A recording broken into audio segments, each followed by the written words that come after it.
adalah musuh, itu adalah lawan. Lah, kalau sekarang ini komprador semua, anteknya mereka semua. Ini aktivis-aktivis 98 saling berebut menjadi antek.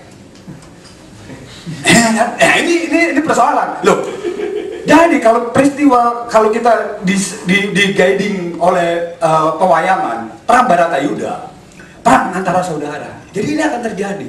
Waduh, you akan berpihak kepada you ingin, ada dua pilihan seperti kita nonton bola. You ingin sebagai bangsa patriot, apa sebagai bangsa komprador? Bangsa patriot dasarnya founding father, Pancasila. Pancasila esensinya adalah politik.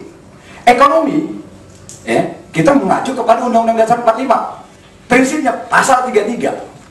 Jadi founding father kita tuh nggak dibikin kayak sekarang komprador, dibikin buku yang tebel-tebel gini, kita pada bingung, rakyatnya pada bingung. Rakyat disuruh cari makan, disuruh mengamati politik, suruh pusing sekali. Founding father gampang. Bicara politik, Pancasila, sila keempat. Bicara ekonomi, Undang-Undang Dasar 45, pasal 33, bumi bisa sendiri dikuasai oleh negara.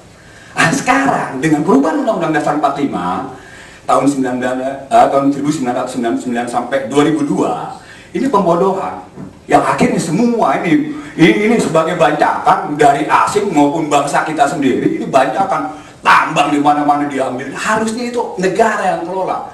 Negara yang kelola dikembalikan lagi ke rakyat dari sisi kependidikan, dari sisi kesehatan. Orang melarat juga boleh sakit, bukan orang kaya aja yang boleh sakit. Orang melarat sekarang mana bisa dia ke dokter. Orang melarat mana bisa dia sekolah.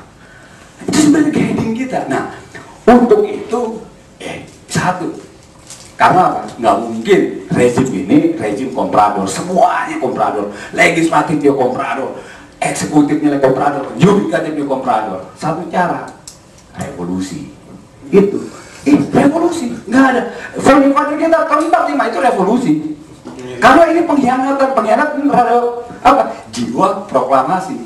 Nah, kita akan memilih kita sebagai bangsa komprador atau kita sebagai bangsa patriot. Itu keputusannya. Kita nggak bisa di tengah.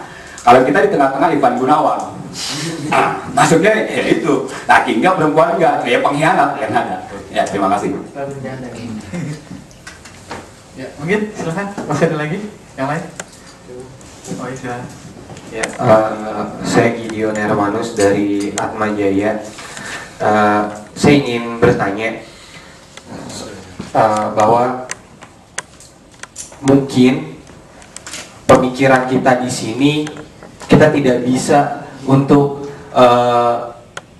keluar dari yang namanya perdagangan bebas. Tapi yang pengen saya pertanyakan adalah apa sih yang harus kita lakukan dengan kita terjun ke dalam sistem ini gitu. Karena menurut saya bohong kalau kita ngomong sekarang, besok kita batalkan itu gitu. Tetapi apa yang harus kita bentuk supaya walaupun kita berada di sistem, patriotisme kita masih ada, pemikiran-pemikiran idealis kita masih ada, tetapi kita tetap berada di dalam sistem ini gitu. Karena menurut saya kalau kita keluar dari sistem buat 5 atau 10 tahun mungkin susah menurut saya. Terus yang kedua, ini sudah dibicara dan menurut saya juga sudah dari B.J. Habibie sampai SBY sekarang, pertama kali mereka berkata-kata adalah sangat-sangat manis gitu. Tapi kenapa setiap orang yang menjadi pemimpin akan jatuh pada lubang yang sama?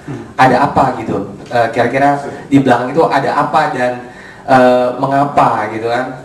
Terus yang ketiga, saya ingin bilang bahwa di dalam dunia pendidikan selalu dibilang, khususnya di kampus kami, mengatakan bahwa hindari revolusi gitu kan, karena revolusi akan menjatuhkan korban. Tetapi saya selalu bilang kepada dosen saya, untuk sesuatu harga yang